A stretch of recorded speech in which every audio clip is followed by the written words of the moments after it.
네, 산업교육공학과 품질검사, 품질경영 파트 4. 네, 이번 학기 마지막 강의 식스 시그마와 품질 혁신에 대해서 강의를 시작하도록 하겠습니다. 네, 여러분들 이게 좀 어이 뭐야 이거? 위치가 왜 이렇게 되는 거야? 왜 이래? 자막이 왜 이런데? 네, 이쪽으로 좀 옮기겠습니다. 네, HP가 0이에요. 네, 토요일 요일에 좀 일이 많아서 그 일요일에 학교 출근하고 일요일 밤도 거의 한 두세 시간씩 쪼개서 한 두 번 자고 2시간씩 쪼개서 두 번 자고 일하고 월요일 밤 10시까지 일했더니 근데 10년 전, 20년 전에는 그래도 좀 그렇게 종종 했었어요. 밤을 새고 눈을 쓰고. 대학교 와서도 처음에는 좀 그렇게 일을 했었는데 나이가 점점 들고 규칙적인 생활을 하려고 애를 쓰는 와중에 다시 그렇게 하니까 너무 힘들어요. 좀 HP가 제로입니다. 원래도 학기 말이 되면 HP가 제로예요. 그 학생 여러분들이 뭐 이런 얘기 제가 여러 번 했을 텐데 방학에도 똑같이 일을 하기 때문에 연구, 행정 뭐 여러 가지 일들이 있어요. 그 학기 중에는 그 일들을 조금 줄여놓고 그 자리에 강의를 채워 넣는 것뿐이에요. 그래서 그 방학 여러분들 입장에서 방학이 됐다라고 해서 뭐 일이 줄어들거나 그러진 않는데 원래 학기 중에 이걸 줄여놓고 이제 나머지 자리에 이제 강의를 다시 강의 비중을 늘려가면서 이제 넉 달을 지내야 되는데 이 줄이는 게 내 맘대로 안 되기 때문에 잘 안 줄어들면은 이게 별로 안 줄어든 상태에서 강의는 타협이 안 되는 거잖아요. 네, 제 본업 중에 하나니까 그러다 보면 이제 좀 학기 말이 되면 HP가 거의 제로가 되는 거죠. 근데 보통 HP가 이렇게 격겜 철권이나 이런 거에서 격겜에서 HP가 많이 떨어지면 필살기 나가야 되잖아요. 네, 필살기가 안 나가지네. 아까 이제 10년 전 뭐 몇 년 전 얘기한 게 젊었을 때는 그렇게 밤새고 그러면 뭔가 좀 막 한계에서 뿜어져 나오는 어떤 그런 아드레날린 같은 게 있었는데 이게 점점 없어져요. 점점 그런 건 없고 그냥 힘들 뿐이야. 그냥 계속 힘들어. 네, 별 도움이 안 되는 것 같습니다. 네, 쓸모없는 얘기였습니다. 네, 마지막 강의라서 예고한 대로 이 파트의 비중은 좀 낮추도록 할 거고요. 그래도 알아야 되는 내용들이 있으니까 제가 짧게 정리해놨으니까 같이 한번 살펴보도록 하겠습니다. 왜 이 부분이 꼭 알아야 되는 얘기가 있어서 제가 정리를 했느냐 하면 일단 프로세스 캐패시티에 관한 얘기가 있어요. CP라고 우리가 보통 표현하는 공정 능력에 관한 개념들이 이 파트에 소개가 돼요. 그래서 이건 꼭 알아야 되겠기에 언급을 하고 지나가려고 합니다. 앞에서 우리가 표준 얘기하면서 이미 규격에 대한 얘기를 한번 했어요. 규격은 그 중에 좁은 표준, 어떤 수치에 관한 것들에 대한 표준이 이제 규격에 해당하는 것들이에요. 어떤 과정 이런 거에 해당하는 규정이 아니라 규격은 말 그대로 이게 두께가 얼마가 돼야 되고 무게는 얼마가 돼야 되고 이런 것들이에요. 자, 그럼 이제 이 규격과 실제 우리가 생산하는 제품, 그러니까 규격은 이렇게 되어야 한다라는 목표예요. 그런데 이거랑 실제 내가 생산하고 있는 제품의 그 결과물과 일치하면 너무 좋겠지만 일치 안 할 수가 있잖아요. 그거에 대해서 이제 우리가 공정 능력을 따지는 겁니다. 그래서 관련된 용어만 몇 개 짚고 넘어가면 공차 톨러런스라는 말을 되게 많이 써요. 허용의 최대 빼기 최소입니다. 그러니까 규격이 예를 들어서 조금만 굵게 해야 되겠네요. 네. 우리가 만두 하나를 공급을 받는데 만두가 뭐 아무리 기성품을 만든다 해도 완전히 다 똑같을 수는 없으니까 예를 들어 12g인데 플러스 마이너스 0.1g 뭐 0.5g 정도 플러스 마이너스 0.5g 정도는 괜찮습니다. 작은 만두가. 그러면 뭐 어떻게 해야 되는 거예요? 네. 만두가 12g보다 무겁나? 잘 모르겠네요. 뭐 20g이라고 치고 그러면 플러스로 0.5 마이너스 0.5니까 최대치는 1g이죠. 이게 공차 톨러런스가 되겠습니다. 그러니까 제품들을 이렇게 쫙 나열을 했을 때 제품의 가장 무거운 것과 가장 작은 것의 차이가 1g 정도 날 거다. 네, 그 이상은 안 될 거다. 그게 톨런스 공차예요. 그게 허용치 같으면 그냥 이게 허용치가 되는 거예요. 기준값 기준 규격 20g을 기준으로 상향 0.5g, 하향 0.5g이 허용차입니다. 그럼 아니면은 그냥 쉬운 말로 양측으로 허용차를 0.5g씩 두었습니다. 라고 얘기를 하는 거예요. 그러니까 공차보다 허용차가 좀 더 자세하게 어떤 상황을 설명하는 것이긴 한데 보통 그냥 공차로 얘기를 해요. 왜냐하면 그 규격이 있으면 플러스 마이너스로 이렇게 양쪽을 대칭으로 잡는 경우가 많기 때문에 공차만 들어도 대충 알 수 있어요.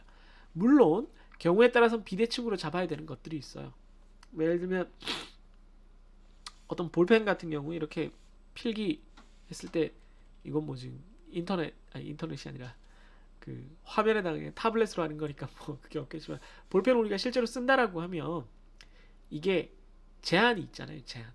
그러니까 길이 펜이 나오는 수명이 있잖아요. 그 수명이 어디까지 될 거냐 하는 거죠. 이상한 광고 카톡이 와서요. 그랬을 때는 우리가 70m 예를 들어 70m를 보장한다 그러면 70m에 대해서 허용차가 위쪽으로만 있어야 되지 아래쪽으로 있으면 안 돼요. 아래쪽으로 있으면 이제 고객들이 화낼 거 아니에요. 그럼 보통 넉넉하게 잡아놓는 거죠. 근데 실제로는 어떻게 하냐면은 고객한테는 70m를 보장한다라고 하고 우리가 생산할 때는 아예 72m 정도로 하고 플러스 마이너스 이렇게 하는 거죠. 네. 그렇기 때문에 실제로 우리가 그 제작 생산하는 현장에서 제조 현장에서 얘기할 때는 그냥 허용차는 보통 플러스 마이너스로 해요. 왜냐하면 모든 것의 분포가 우리가 그 SQC 쪽에서도 얘기하고 통계를 배울 때도 얘기하지만 그냥 특별한 일이 없으면 많은 데이터가 모였을 땐 정규분포를 따르는 게 일반적이기 때문에 어떤 종류의 데이터건 대부분 다 여러분들이 관찰했을 때는 정규분포를 따를 가능성이 높기 때문에 위쪽 아래쪽이 좌우 대칭으로 형성되는 경우가 많습니다. 쓸데없는 얘기를 길게 했네요. 그 다음에 뭐 틈새가 있는데요. 틈새 뭐 이런 표현이 있는데 뭐 이건 그냥 강의 자료 그 책에 있길래 그렇게 써본 거고 그러니까 쉽게 말해서 뭐 이런 거죠.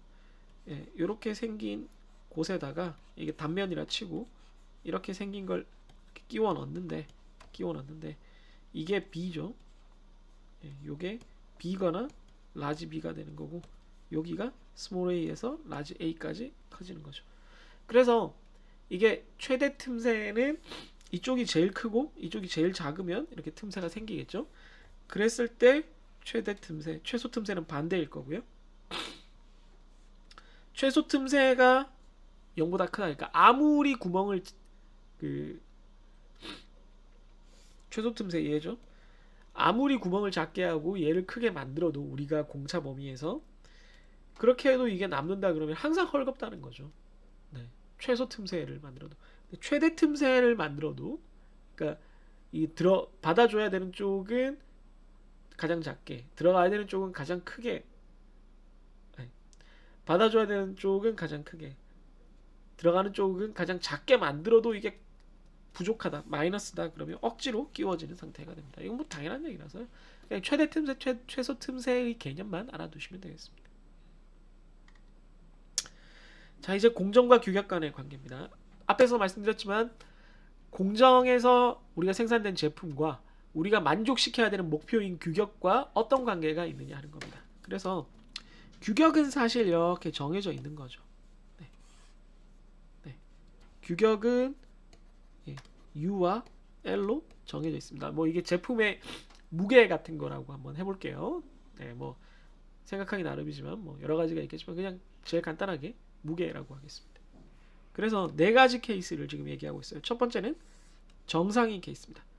정상은 이렇게 돼 있을 때 중심도 안정돼 있고, 네, 3포의 범위 우리가 뭐 몇 시그마 뭐 이렇게 잡았을 때 그 3포의 범위가 U와 L 사이 안쪽에 있기 때문에 크게 고민을 안 해도 돼요. 그랬을 때 우리가 할 만한 일은 관리 한계선이 너무 지나치게 넓게 잡혀 있지 않느냐, 그러니까 규격선이 너무 넓지 않느냐, 이걸 좀 좁힐 수 있지 않느냐 이런 생각을 할 수가 있는 거죠. 네, 그거 말고 검사를 좀 덜 해도 되겠다. 어쨌든 이제 뭐가 잘 되고 있으니까 좀 비용을 낮추고 우리가 편하게 갈 수 있는 방법을 생각하자 이런 쪽으로 여러분이 받아들이시면 되겠습니다. 두 번째는 거의 한계 상황.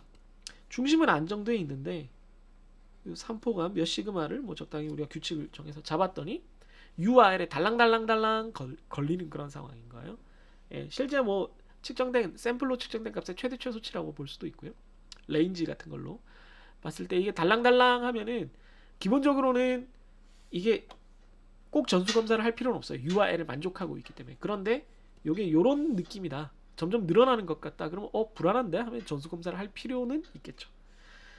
이제 여기서부터는 다 똑같은 말이 반복되는데 똑같은 말이 반복되는 게 뭐냐면 3포를 줄이거나 규격을 증가시켜야 돼요. 그러니까 어쨌든 첫 번째 상태를 우리가 얻기 위해서 얘를 3포를 줄이거나 아니면 규격을 늘려가지고 첫 번째 상태로 만들어야 되는 거죠.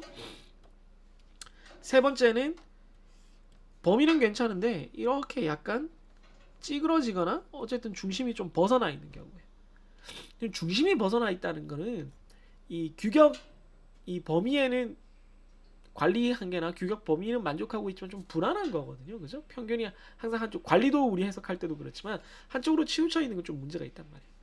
그러면 규격을 변경해서 이쪽으로 해서 이게 가운데 오게끔 만들거나 그게 가능하다면, 그게 안 된다면은 실험을 해서 우리가 원인을 찾아야 돼요. 여기서부터는 전수 검사도 해야 되고 원인을 찾아야 됩니다.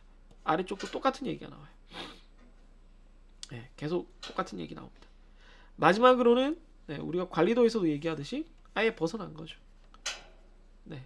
아예 상한 하한이 이 범위를 벗어나 버린 그런 경우입니다. 이런 경우에 당연히 전수 검사를 해야 되고 문제를 해결해야 되고 규격을 변경하거나 산포를 줄이기 위한 어떤 방안을 찾아야 됩니다. 당연한 얘기였고요. 공차를 연산하는 규칙에 대해서 말씀드리겠습니다. 정규분포 연산 규칙과 똑같아요. 각 부품이, 전체 제품을 우리가 따질 때 각 부품이 서로 정규분포, 독립적인 정규분포를 따른다라고 가정을 하면 돼요. 그래서 전체 제품의 치수 평균은 각 부품의 치수 합을 그냥 다 더한 겁니다. 아니면 중간에 어떤 게 재료가 있는데 이걸 잘라낸다라고 할 때 얘의 평균과 얘의 평균을 따지는 거라면 뺄 수도 있긴 해요. 이렇게 잘라내는 경우에 어떤 뭐 모서리를 잘라냈다, 뭐 길이가 있는데 관인데 이렇게 긴 파이프를 이렇게 잘라서 쓴다라고 했을 때는 빼기가 되겠죠. 그래서 그냥 이렇게 각각의 부품의 평균값들을 다 합하면 전체 부품의 평균이 돼요. 뭐 이거 어렵지 않습니다. 그럼 분산은 어떻게 되느냐? 분산은 분산끼리 다 더하면 돼요. 그러니까 표준 편차끼리 더하는 게 아니고 표준 편차는 루트가 되고 분산끼리 더한 게 됩니다. 공분산은 어디 갔나요? 서로 독립이라고 가정하기 때문에 공분산이 없다라고 봅니다. 제가 그냥 편의상 말씀드렸는데 원래는 이렇게 자를 때는 이게 공분산이 있어요. 왜냐하면 얘가 커지면 얘가 작아지기 때문에. 그런데 이제 그냥 이해를 돕기 위해서 그냥 간단하게 얘기한 거고, 나중에 다른 데서 그거 아니던데요 이렇게 따지지 마세요. 그러니까 단순히 부품을 조립하거나 있는 부품을 하나 빼거나 이런 케이스들을 얘기를 하는 겁니다. 또 라지에이터가 또 시끄러워지려고 그러네. 큰일이에요. 그래서 공정 능력의 계산 파트로 넘어가겠습니다. 공정 능력은 관리 상태, 앞에서 말한 1, 2, 3, 4 중에 첫 번째 상태를 우리가 얘기를 하는 거죠. 기본적으로 그러니까 원인이 제거된 상태, 특별한, 여기서 원인은 우리가 관리도에서 이상 원인을 얘기하는 거예요. 우연 원인을 제거할 수는 없어요. 이상 원인이 제거돼서 제품에 특별히 이렇게 잘못된 게 없이 생산되고 있는 거예요. 그냥 우리가 이제 할 수 있는 일은 어느 정도 했다라고 생각될 때 이렇게 쭉 생산되는 제품의 그 공차들을 살펴보는 거예요. 그걸 자연 공차라고 그래요. Natural tolerance. 이건 뭐 그냥 자연 원인이다, 이상 원인이 아니다, 우연 원인이다, 이렇게 받아들이는 거죠. 그래서 최선의 결과라고 부르기도 하고요. 보통 그때의 그 3포의 6시그마 정도를, 분포의 6시그마 정도를 얘기를 합니다. 그래서 듀란과 커크패트릭의 정의가 이거고요. 웨스턴 일렉트릭사에서 정의하는 거는 조금 좀 뭐랄까 현장 용어로 좀 바꾼 건데, 통계적으로 관리되는 상태를 가정을 했을 때, 그러니까 관리도로 우리가 봤을 때 통계적으로 잘 관리가 되는 상태를 봤을 때 공장에서 일어나는 정상적인 변동을 공정 능력이라고 합니다. 그러니까 통계적으로 잘 관리가 돼도 약간씩은 변동이 일어나니까 그 변동의 크기가 얼마냐가 공정 능력에 관한 거다. 그 변동의 크기가 작으면 좋은 공정 능력을 가진 거죠. 그러니까 여기서의 공정 능력은 결국 뭐예요? 얼마나 일정하게, 얼마나 정밀하게, 얼마나 변동 없이 제품을 생산할 수 있느냐 하는 거예요. 근데 이제 여러분들이 주의할 게 과거의 결과를 가지고 우리가 어떤 기준을 만들어서 이제 하는 거기 때문에 그 평가를 하려는 게 아니에요. 그러니까 물론 평가를 하는 것이지만 그냥 이 정도 능력이 있다라는 것이 이게 뭐 어떻다 뭐 옛날에 비해서 어떻다 뭐 이런 얘기를 원래는 하지는 않습니다. 그냥 수치로 표현한다 이렇게 생각을 하시면 되겠어요.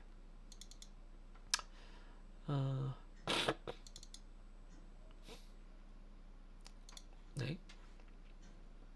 그래서 종류는 정적 능력, 동적 능력이 있는데 정적 능력은 여러분들이 이해하셨다 보면 아시겠지만 어떤 기계를 그냥 우선 기계를 갖고 왔을 때 기계 테스트 해보려고 그냥 기계 다른 거 연결 안 하고 그냥 기계만 이상 상태에서 이렇게 쭉 한번 돌려보는 거예요. 그래서 얘가 가장 좋은 상태에서는 요 정도의 공정 능력을 보여주는구나를 아는 거고, 동적은 이제 실제 막 작업하고 앞뒤로 막 제품 넣고 이게 막 조립 라인에 연결돼서 막 컨베이어 벨트 달리고 막 그 품질 검사 장치 달리고 중간에 막 스탑하기도 하고 비상 버튼도 눌렀다가 막 가동하기도, 이런 상태를 다 포함했을 때 얘가 어느 정도 변동이 있는 거예요.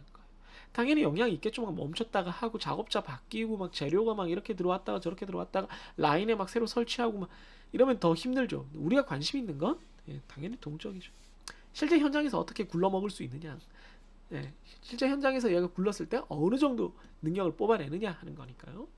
그다음 단기적, 장기적 능력도 역시 장기적에 우리가 관심이 있습니다. 그래서 이제 결국 이제 시험 문제에 제일 많이 나오는 것 중에 하나가 공정 능력을 계산하는 방식들이죠. 네. 그래서 공정 능력을 플러스 마이너스 3시그마를 기준으로 봐요.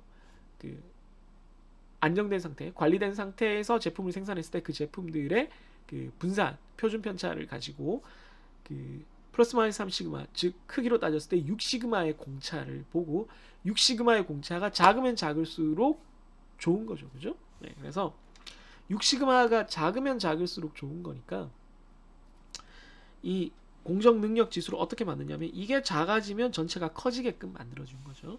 이 T가 뭐냐면 아까 말한 공차예요. 공차. 톨러런스 U 빼기 L. 아까 말했죠. U 빼기 L 톨러런스고, 이게 시그마 대신에 그냥 관찰된 표본 표준 편차, 샘플링 표준 편차 S를 쓰기도 해요. 전수 검사 안 하는 경우에. 그런 다음에 이게 이렇게 분포가 있는데 이쪽은 예를 들어 생산될 수가 없다, 혹은 이쪽은 생산될 수가 없다, 이런 경우가 있어요. 관리도에서 그런 경우가 있었죠. 뭐 재료가 일정 두께 이상 안 나오게, 어떤 철판을 만드는데 재료가 5mm짜리 들어왔는데 가공을 해서 8mm로 만들기는 힘들잖아요. 그죠? 네, 그래서 5mm에서 압연을 해서 4mm, 3mm로 만드는데 아무리 잘못 생산되더라도 5mm를 넘어가지는 않을 거다. 그래서 U나 L 한쪽은 아예 이제 우리가 다루지 않아야 되는 그런 경우들이 생길 수가 있어요. 그러면 한쪽만, 예를 들어 아래쪽은 우리가 신경 안 쓴다, 위쪽만 신경 쓴다 그러면 U랑 뮤의 관계만 신경 쓰는 거예요. 아래쪽은 우리가 관심이 없는 거예요. 너무 커지면 안 되는 어떤 제품인 경우에. 그랬을 때는 반쪽짜리 U와 뮤의 거리 혹은 L과 뮤의 거리, 그러니까 평균값과 한쪽 규격의 거리만 이렇게 따지는 경우도 있습니다. 원래는 공차니까 양쪽 상한과 하한을 다 따져야 되지만 그럴 수 없을 때 한쪽 한 개만, 규격 한 개만 의미가 있을 때는 평균에서 그쪽 한 개까지만 따진다. 요것만 기억해 두시면 돼요. 그래서 요걸 계산을 했을 때 이게 1이 넘는, 이게 1이라는 것부터 생각해 볼게요. 1이라는 얘기는 톨러런스, 공차가 규격에서 정한 범위 안에 6시그마가 들어간다는 거거든요. 6시그마가 들어가면은 뭐 어마어마하게 분량이 작은 거예요. 그 바깥에 존재할 확률이 ppm도 아니죠. 그죠? 40ppm인가요? 네. 엄청나게 작아지는 거기 때문에 좋은 거예요. 그래서 1 이상이면은 보통이요. 2등급. 네, 요걸 기준으로 생각을 하시면 되겠습니다.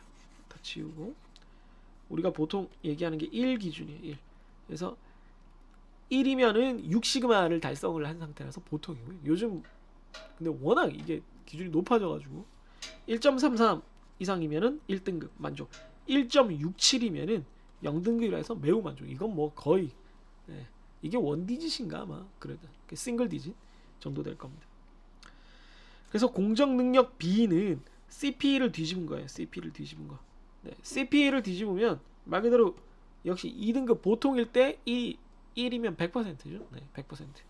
1보다 커야지 이렇게 됩니다. 1보다 큰 거예요. 이쪽은 1등급 이상인 경우죠. 그래서 현행 공정일 경우에는 양측 기준 88%인데 신공정일 경우에는 처음이니까 좀 잘 안 되는 게 있을 거다라고 좀 봐주는 그런 부분이 있어요. 그런 건 83%에 해당합니다. 그래서 그 공정능력 B는 CP 값은 공정능력 지수의 반대이고 공정능력 값은 6시그마 실제 3포와 규격의 관계다. 비율이다. 그래서 1이면은 6시그마를 달성한 거다. 규격 안에 6시그마가 다 들어와 있는 거다. 이렇게 이해하시면 되겠습니다. 중심이 어긋난 경우에는 앞에서 말한 것처럼 한쪽만 가지고 계산을 하면 됩니다. 이런 거죠. 이런 거. 또 뚱뚱거리니까 잠시 끊었다가 해야겠네요. 네, 공정 능력까지 했으니까 이제 측정 시스템으로 넘어갈게요. 측정 시스템 파트는 뭐 사실 그냥 외우는 거라서 설명할 거는 별로 없는데 뭐 품질 경영이 다 그렇지만 좀 알아둘 만한 용어들, 헷갈리는 용어들 이렇게 문제에서 봤을 때 이제 품질 경영 쪽은 저도 이제 기출 문제를 종종 푸는데 예전에 품질 경영 강의했을 때도 그렇고 기출 문제를 푸는데 좀 그런 느낌이 드는 거예요. 그러니까 기본적으로 우리가 그냥 운전면허 시험처럼 이건 이거다라고 생각을 했을 때 맞출 수 있는 것들이 한 절반쯤 돼요. 정말로. 기본적으로 그냥 한 학기 수업 들었다. 좀 잊었지만 뭔가 남아있다. 막연히 뭐 이런 느낌이지 라고 하면 뭐 절반. 그 다음에 이제 뭐 만점을 받는 건 좀 어려운데 그 충분한 점수를 받기 위해서 합격을 위해서 그 필요한 파트가 뭐냐면 약간 헷갈리는 용어들을 챙겨가지고 요 용어는 그냥 생각했을 땐 조금 헷갈리는데 똑같은 거 아니야? 뭐더라? 싶은 거를 이제 구별하는 거야. 거기다가 플러스 자주 나오는 뭐 예전에 국가 코드 같은 거 표준 이런 것들은 좀 외워주는 한 3분의 2 정도의 확률을 얻을 수 있을 정도까지 외워주는 그 정도 노력이면 되거든요. 그러면 계측 측정 시스템에 관해서 이제 나오는 용어들이 몇 개가 있는데 그 중에 이제 뭐 분석적 계측과 종합적 계측이 있습니다. 분석적 계측은 우리가 아는 거예요. 물리적으로 무게, 길이 이런 걸 재는 거고 종합적 계측은 통합적으로 판단을 할 수 있게 해주는 거예요. 네. 그러니까 뭐 뒤에 나오는 얘기처럼 납기, 비용, 품질 이런 거는 뭐 단 하나의 숫자로 그냥 뭐 자를 갖다 대거나 저울을 갖다 대거나 해서 끝나는 게 아니라 무게는 이 정도고 길이는 이 정도고 내구성은 이 정도고 뭐 이렇게 해서 종합적으로 얘는 품질이 얼마다. 종합적으로 얘는 비용이 얼마가 들어갔다. 종합적으로 얘를 생산하는데 어느 정도 시간이 들어갔다. 이런 식으로 이제 판단을 하는 거니까 2차적으로 가공하는 정보라고 생각을 하시면 돼요. 그걸 종합적 계측이라고 부릅니다. 그런 다음에 운전 계측은 여기서 이제 운전이라는 말 때문에 뭐 여러분들이 이제 잘 아시겠지만 혹시 헷갈리는 학생들이 있을 수 있는데 이때 운전은 기계 장비를 가동시키는 걸 말해요. 기계가 돌아가게끔 만드는 그러니까 현장 작업자를 말하는 거죠. 현장 작업자가 운전을 하면서 계측을 하는 거예요. 그냥 이렇게 보기 위해서 이게 제대로 되고 있나를 스스로 이제 알아보기 위해서 내가 입력한 명령, 내가 지시한 일들이 잘 이루어지고 있나 정도를 확인하는 용도로 하는 겁니다. 말고 이제 관리 계측 같은 경우에는 관리자가 이제 자기 업무니까 이걸 측정을 하고 평가를 하기 위해서 하는 걸 말하는 거고 그 다음에 어떤 문제가 발생했을 때는 이걸 뭐 컨트롤을 바꿔가면서 요인들을 바꿔가면서 이런 경우에는 이렇다 저런 경우에는 저렇다라고 조사를 하거나 테스트를 하기 위한 일을 시험 연구 계측이라고 합니다. 그 다음 계량형과 계수형에 대한 얘기는 요거는 사실은 SQC 쪽에서도 나오는 얘기고 제가 이미 설명을 드렸는데 이 문제에 좀 나오더라고요 한 번씩. 그래서 요걸 한번 나눠서 보겠습니다. 그냥 계량형만 보면 계수형은 그 반대니까 계량형에 대해서 우리가 좋은 점은 이미 제가 앞에서 얘기를 많이 했어요. 정보량이 많아요. 계수형은 OX잖아요. 합격 불합격. 근데 계량형은 이게 합격을 하더라도 규격에 얼마나 가깝게 아슬아슬하게 합격했는지 안전하게 합격했는지 뭐 이런 것들을 알 수가 있단 말이죠. 그래서 정보량이 많고 그래서 판별 능력 우리한테 알려주는 게 많아서 그걸로 우리가 생각할 수 있는 게 많다. 이게 이제 가장 큰 장점이죠.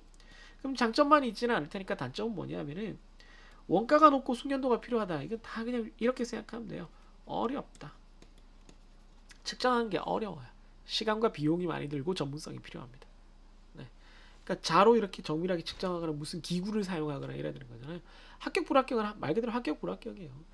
이게 왜 그런지는 모르겠지만 이게 작동을 안 해. 그럼 불합격이에요. 계수요. 그런데 이제 왜 그런지를 찾아야죠. 이게 뭐 여기가 너트가 크기가 커가지고 이게 끼었다. 뭐 볼트가 너무 이제 작아서 헐거워져가지고 이게 작동을 안 한다. 뭐 이런 문제들을 찾아야 되는 거죠. 분석적 계측과 종합적 계측을 통해서 그걸 찾아내는 그런 계량형 계측이 이루어질 때 그런 것들을 우리가 좀 더 자세히 알 수가 있죠. 용어에 대한 거는 뭐 그냥 기본적인 것만 알아두시면 됩니다. 감도라는 말을 여러분들이 이거 산업공학 하는 학생들은 다 알아야 되죠. sensitivity 이거 V입니다. sensitivity는 어떤 것의 변화 정도에 따라서 다른 것이 얼마나 변하느냐. 그래서 델타 x분의 델타 y예요. 그냥 x분의 y가 아니라 얘가 변할 때 얘는 얼만큼 변하느냐 하는 겁니다. 그래서 감도 혹은 민감도라고 부르죠. 이 용어 정도는 여러분들이 뭐 상식적으로도 꼭 알아둬야 됩니다. 그리고 정확도와 정밀도는 우리가 SQC에서도 얘기했죠. 여기가 우리 타겟인데, 예를 들어 여기가 우리의 타겟인데 데이터들이 이렇게 모여 있는 거면 정밀도는 높은데 정확도가 떨어진 거고요. 데이터들이 이렇게 있어요. 그러면 평균값은 이렇게 해서 이 근처에 있으니까 정확도는 높은데 정밀도가 떨어진 거죠. 이 두 가지를 구별하시면 되겠습니다. 그다음 우리가 변동을 이제 그 종별로 나누는 용어들에 대해서 나열이 되어 있는데요. 편의는 아까도 말했지만 기준값에 대해서 한쪽으로 이렇게 치우쳐져 있는 걸 말하고 보통 바이어스라고 합니다. 이 바이어스라는 용어를 쉽게 기억을 하려면 이제 외국 케이팝 팬들끼리 하는 뭐 꼭 케이팝 팬들이 아니라 외국의 이제 덕후들이 하는 말이 있어요. Who's your bias라고 합니다. Who's your bias? 우리나라 말로 하면 뭐냐면 최애가 누구야 이런 말이 돼요. 최애. 그러니까 바이어스 내 마음이 모든 멤버들에게 공평하게 가야 되는데 밸런스하게 가야 되는데 그렇지 않고 한쪽에 바이어스 이렇게 치우친다는 얘기죠. 어떤 특정 멤버에게 그걸 바이어스라고 해요. 그래서 어느 쪽으로 치우쳐져 있다라는 얘기입니다. 그러니까 바이어스가 높다는 얘기는 accuracy가 떨어진다는 얘기고요. 네. 그 팬지 덕질에서의 바이어스가 높은 경우는 공평함이 떨어진다는 얘기겠죠. 네, 여러분들은 바이어스가 누군가요? 네. 반복성은 이제 계속 똑같은 일을 반복한다라고 하면 되니까 모든 것이 다 똑같은 경우고요. 재현성, 재현이라는 말 자체가 그 같은 사람이 아닌 거예요. 쟤는 저렇게 되는데 쟤가 아니고 다른 사람이 해도 그렇게 돼?가 재현성이에요. 그 우리가 보통 과학을 그 사실은 뭐 이거 과학 철학을 공부하시면 이제 배우는 건데 그 과학이 뭐냐에 관해서 이제 재판으로 미국에서 다뤄진 적이 있어서 그 과학 수업에서 어떤 것까지 가르쳐야 되는가를 이제 따지느라고 이제 과학자들이 이것이 과학이다라고 이렇게 정의를 한 적이 있긴 해요.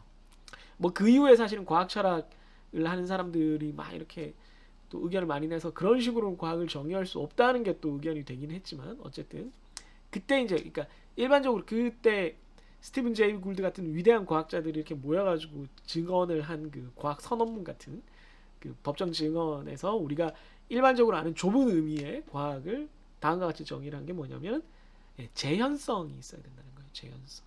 나 혼자 뭐 어떤 일을 했더니 그렇게 됐다는 걸로는 안 되고 누가 해도 똑같이 되어야 한다는 겁니다. 네, 그게 재현성이고 또 하나는 반박 가능성입니다. 반박을 할 수 있어야 돼요. 실험을 통해서 A라는 주장이 지금까지는 뭐 따로 반증을 안 당해서 그렇게 받아들여졌는데 과학적 사실로 받아들여져서 우리가 어떤 기술도 그걸 바탕으로 공학 기술도 개발해서 쓰고 있는데 어느 순간 다른 사람이 실험을 해보니까 그거랑 되게 비슷한 결론이긴 하지만 그 원래 A라는 결론은 틀렸고 A2로 이렇게 바뀌어야 된다라고 주장을 할 수 있다는 거죠. 그러니까 늘 바뀔 수 있는 반박 가능성이 있어야 된다는 거죠. 보통 이 두 가지를 많이 얘기를 해요. 재현성과 반박 가능성. 그래서 재현성은 말 그대로 내가 아닌 그걸 주장한 사람이 아닌 그걸 측정한 사람이 아닌 다른 사람이 했을 때 어떻게 되느냐 하는 것이고요. 그 다음에 안정성은 같은 사람이 해도 되는데 시기가 다를 때예요. 보통 스테이빌리티는 뭔가가 얼마나 안정성은 안 변한다라는 뜻이에요. 이 용어 그러니까 상식적인 용어들로서 제가 최대한 설명을 드리는 게 이게 약간 다른 분야에서 또 쓰일 때도 그 도메인 그쪽 분야의 어떤 특성과 결합돼서 용어로 쓰이긴 하지만 기본적인 의미는 크게 바뀌지 않거든요. 네, 그렇기 때문에 그걸 말씀드리는 겁니다. 반복성은 다 똑같은 상황에서 계속 반복해서 생산하는 거. 재현성은 그 사람이 아닌 다른 사람이 하는 거. 안정성은 똑같은 사람이 해도 되는데 시간이 달라지는 거. 그러니까 얼마나 안 변하느냐 시간에 따라서. 그게 안정성입니다. 네. 다음 이제 품질 혁신 활동에 대해서 좀 설명을 드릴게요. 네. 품질 혁신 활동에 제일 중요한 얘기는 이제 식스 시그마입니다. 네. 식스 시그마 뭐 얘기 많이 들으셨잖아요. 네. 앞에서 우리가 CP 공정 능력에 대해서 설명을 했는데 공정 능력이 이제 1보다 크면 클수록 좋은 거잖아요. CP가 1이면은 아까도 얘기했지만 6 시그마니까 ppm으로 크구나 이게 2700입니다. 범위가 공차가 6 시그마 한쪽은 3 시그마니까 1.33이면 4 시그마 1.67 그다음에 2면은 ppm으로 0.0이에요. 네. 플러스 마이너스 6 시그마가 되면 parts per million parts per million이니까 100만 개당인데 100만 개당 0.0이면 뭐 안 나오는 거죠. 네. 이 정도만 1.33에서 1.67로 넘어가는 4점 몇 시그마가 되면은 한 자릿수가 돼요. 네. 그 정도만 돼도 엄청난 건데 6 시그마가 되면 말도 안 되는 그런 일이 발생을 하는 거죠. 그래서 6 시그마를 우리가 얘기를 하면 100만 기회당 3.4의 부적합을 가지는 그 정도를 얘기를 하는 거고 기원으로 따졌을 때는 모토로라 회사의 품질 혁신 운동이 뭐 원래 있었는데 여러분들은 요즘 유행이 지나서 잘 모르겠는데 GE의 잭 웰치라는 사람이 있어요. GE는 이제 우리로 치면은 가전 만드는 회사. 물론 그 전에는 뭐 그 전이 아니라 지금도 발전기도 만들고 여기가 아마 모터를 만들던가 터빈 이런 것도 만들고 하여튼 뭐 엔지니어링 회사예요 말 그대로. 그런데 한동안 이렇게 안 좋아지던 회사를 이 잭 웰치라는 전문 경영인이 살린 걸로 되게 유명을 해요. 그래서 잭 웰치라는 전문 경영인에 대한 얘기도 책으로 굉장히 많이 나왔었습니다. 뭐 자세전도 나오고 이 사람을 따로 분석한 책도 많이 나오고 뭐 읽어볼 만은 해요. 그래서 이 사람이 도입한 어떤 경영 기법 중에 유명한 게 지금 6 시그마입니다. 그러니까 자기가 만든 건 아니고 그걸 전사적으로 이렇게 대대적으로 밀어붙인 거죠. 밑에 사람 좀 힘들었겠죠. 그래서 이걸 척도하는 게 defects per unit, defects per opportunity, defects per million opportunity.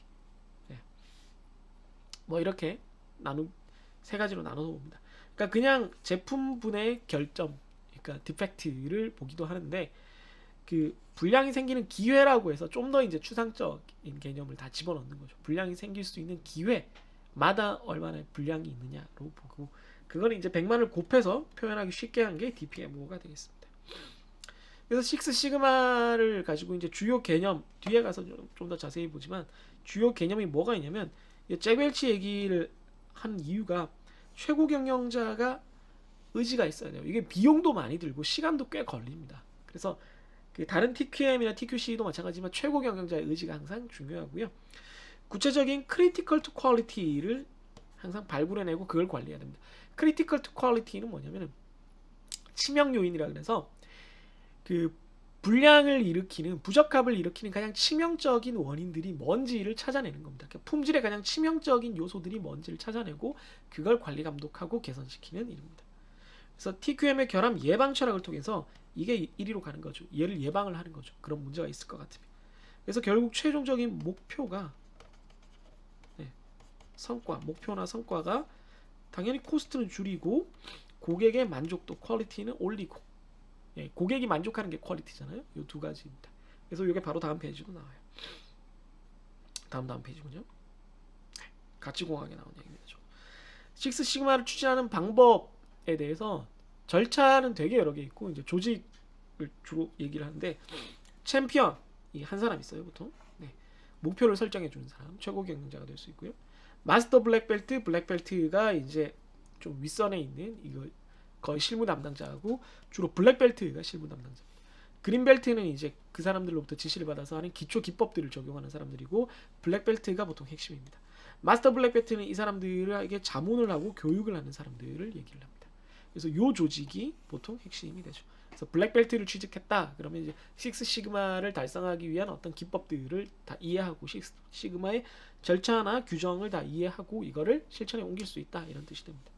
그래서 뭐 회사 다니면서 한동안 2000년대까지도 지금도 하긴 해요. 예, 많이 유행을 해서 블랙벨트 따고 뭐 회사마다 직원들한테 시켜서 예, 많이 그랬었습니다. 그 절차가 이제 보통 두 가지가 알려져 있고 요즘 그냥 싱글이란 말도 많이 쓰는데 예, 싱글 PPM이 목표니까 말 그대로 싱글을 이렇게 줄여서 쓰는데요. DMAIC랑 DMADOV, DMA까지는 똑같고 DIC와 OV가 있는데 이걸 다 외우기는 힘들고 그냥 이런 게 있다라고 느낌적으로 알아두세요.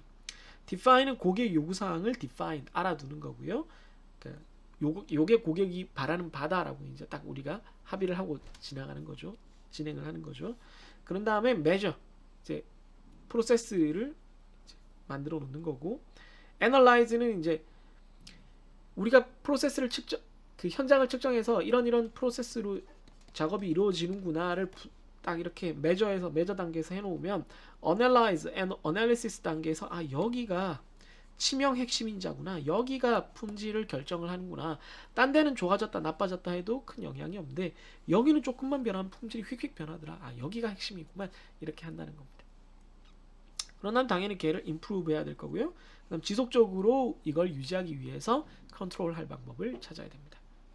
근데 이 뒷부분을 좀 나눠 놓는 게, 이거는 이제 약간 사후적인 거잖아요. 지금 이렇게 되고 있는데 품질이 이렇게 변하니까 이걸 들여다봤더니 여기가 문제라서 이렇게 하겠다, 고치겠다인데, 이거를 아예 DMA까지 하고 나서 improve 단계 이후를 아예 설계를 바꿔버리는 거예요. 설계랑 공정 최적화를 통해서 아예 완전히 이제 통으로 다 뜯어 고치는 그런 개념입니다.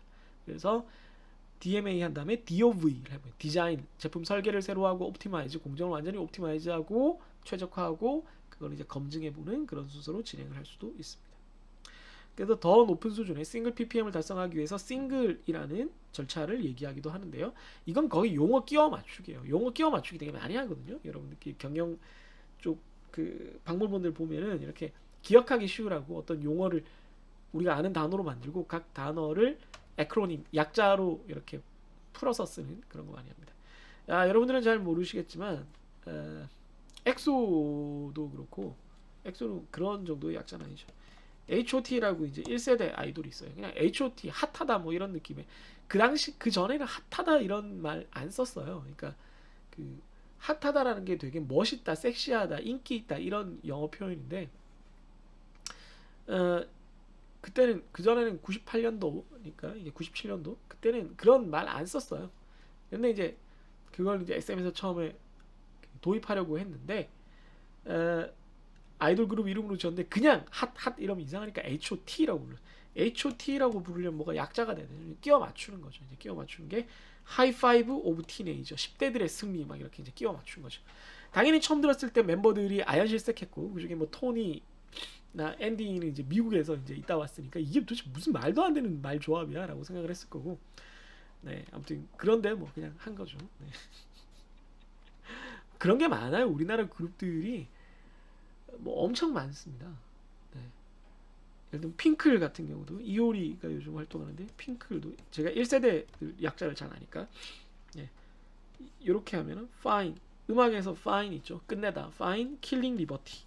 이것도 말이 안 되죠. 킬링 리버티는 자유를 끝내는 어떤 것이라고 이제 동명사 구로 쓴 건데 그게 그렇게 해석된다라는 보장은 전혀 없거든요. 그래서 자유를 죽이는 모든 것들을 우리가 끝내겠다, 뭐 이런 뜻으로 말도 안 되게 이제 갖다 붙인 거죠. 그냥 예쁜 핑클이라는 발음을 얻고 싶어서 그렇게 한 거. 이런 것들이 엄청 많았습니다. 지금도 많아요. 지금도 많은데 아무튼 뭐 그렇습니다. 갑자기 싱글 얘기가 거기까지 갔네요. 하여튼 내용을 보면 그래요. S 스코프, 이거는 좀 말이 돼요. 범위 선정.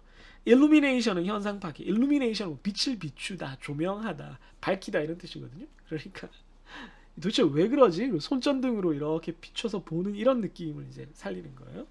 그 다음에 non-conformity. 그 conformity가 이제 불량 부적합을 얘기하는 거니까 non-conformity analysis, 불량 분석을 이제 n에다가 갖다 맞춘 거죠. 그런 다음에 goal, 목표 설정, 이건 또 좀 말이 되죠. 그 다음 개선을 레벨 업 이렇게 해놓은 거죠. 엄밀히 말하면 레벨업은 개선이 아니에요. 레벨업은 있는 거를 더 좋게 만드는 거지, 예를 들면 100g을 120g으로 만드는 게 개선이지 아예 전혀 다른 디자인을 한다거나 공정을 바꾼다거나 이걸 레벨업이라고 볼 수는 없거든요. 마지막 이밸류에이션 이건 말이 되죠. 그래서 말이 되는 것과 안 되는 것을 막 섞어서 싱글이라는 약어로 합쳐놨기 때문에 이걸 보고 여러분들이 기억해내기는 사실은 굉장히 쉽지 않습니다. 그 다음에 가치공학. 가치공학도 이제 요즘은 좀 얘기가 덜 나오는 것 같아요. 한동안 굉장히 많이 나왔던 용어입니다. 정의는 코스트분의 펑션. 이렇게 하면 여러분들이 프라이스분의 퀄리티. 그러니까 가격 대비 만족도. 이거 요즘 뭐라 그래요? 네. 가성비 그러죠. 가치공학이 바로 그 얘기예요, 사실은. 비용은 적게 들이고 높은 만족도를 준다 이런 얘기니까. 네. G사에서 이것도 시작을 했는데요. 그러니까 그 동네에서 이런 게 많이 이제 어떤 경영활동, 품질과 관련된 경영활동 개념들이 많이 나왔어요. 최근이라고 하면 그렇지만 비교적 교과서 기준으로 최근에. 그래서 처음에는 이제 가치 분석이라고 해서 value analysis, value assessment라고 뭐 부르기도 했었는데 가치 평가.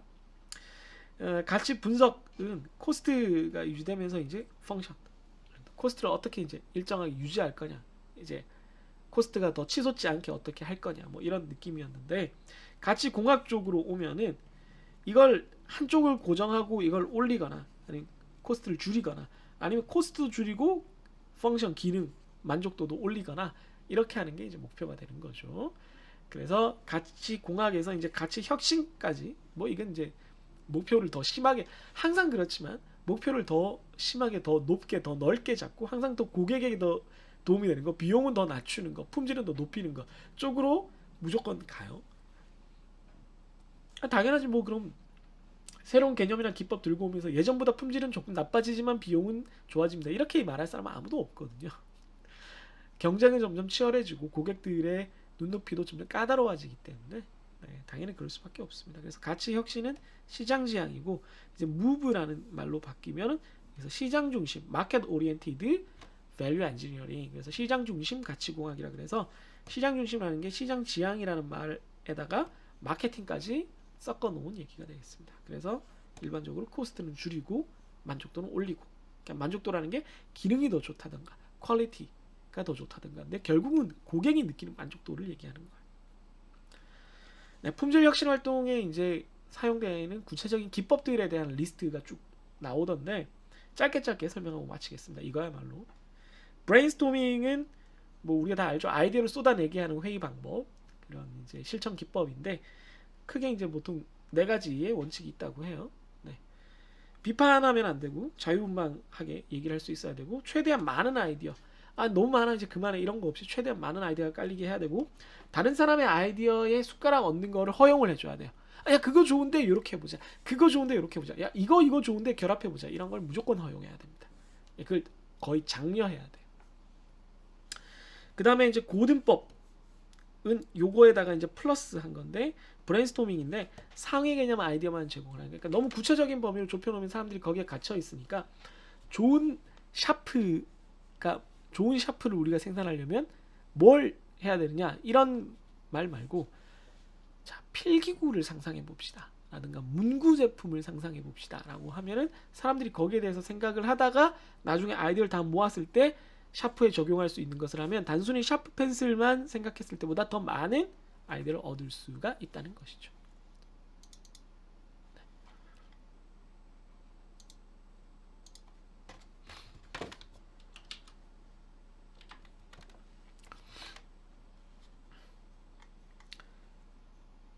네. 그 다음 뭐 무결점 운동 뭐 이것도 뭐 앞에서도 뭐 얘기했던 건데 제로 디펙트죠.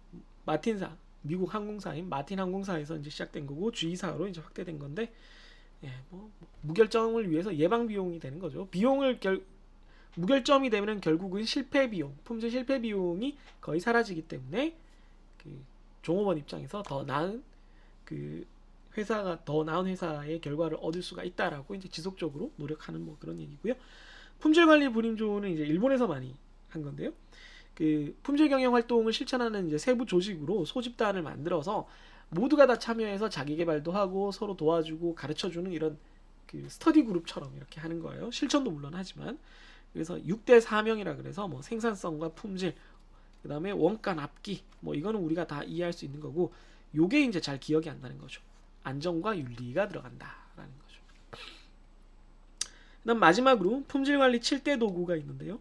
칠대 도구에 대해서 SQC에서 이미 다 다뤘을 거고요. 네. 마지막에 관리도 대신에 그냥 그래프라고 폭넓게 얘기하기도 합니다. 요게 네, 요 상점도가 있어서 그런 것 같아요. 신 7대 도구에서 연관도, 친화도, 개통도, 에로우도 이런 것들은 전부 다 이렇게 어떤 것들이 서로 연관이 있는지 이렇게 그림을 그리거나 이렇게 트리 형태로 개통으로 그리거나 화살표를 넣어서 그림을 그리거나 이렇게 하는 거예요. 그 다음 매트릭스 도어랑 매트릭스 데이터 해석은 네, 이렇게 두 가지를 이렇게 값들을 변화시키거나 항목을 나눠서 얘랑 얘랑 어떻게 되느냐, 얘랑 얘랑 어떻게 되느냐. QFD에서 우리가 봤던 요런 그 위쪽에 올라가거나 옆쪽에 그 가운데 들어가는 그런 걸 말하는 거예요. 네. 그다음 뭐 PDPC 있고요. 네, 이거 설명하려니까 지치네요 이제. 여기까지 하도. 네, 너무 길었네요. 네. 마지막 파트들은 그냥 용어 설명이라서 그냥 외워야 되는 거라서 좀 뭐 저기는 없는데 그래도 여러분 한 학기 동안 고생하셨고요. 이게 아닌데? 네, 품질 검사 아직 기말고사 출제한 파일은 안 보였군요. 위쪽에. 네, 다행입니다. 뭐 과제도 풀어드린 동영상 다시 또 찍겠지만 네, 여러분들 뭐 여기까지 진도 내용 잘 복습하시고 뭐 문제 뭐 그렇게 많이 나가지는 않을 거니까 네, 풀어보시고 제가 늘 말씀드리지만은 이게 되게 지루하고 뭐 그런 건데 따로 시간 내서 공부하기 귀찮을 텐데 요 기회에 이제 그 품질 경영과 SQC만이라도 여러분들이 좀 다시 한번 리마인드하고 요약 복습을 하면서 품질 경영 기사에 관심 있는 학생들이 좀 많이 땄으면 하는 그런 바람으로 준비를 했습니다. 예, 도움이 됐으면 좋겠고요. 네, 기말 준비 잘 하시길 바랍니다. 네, 안녕히 계세요.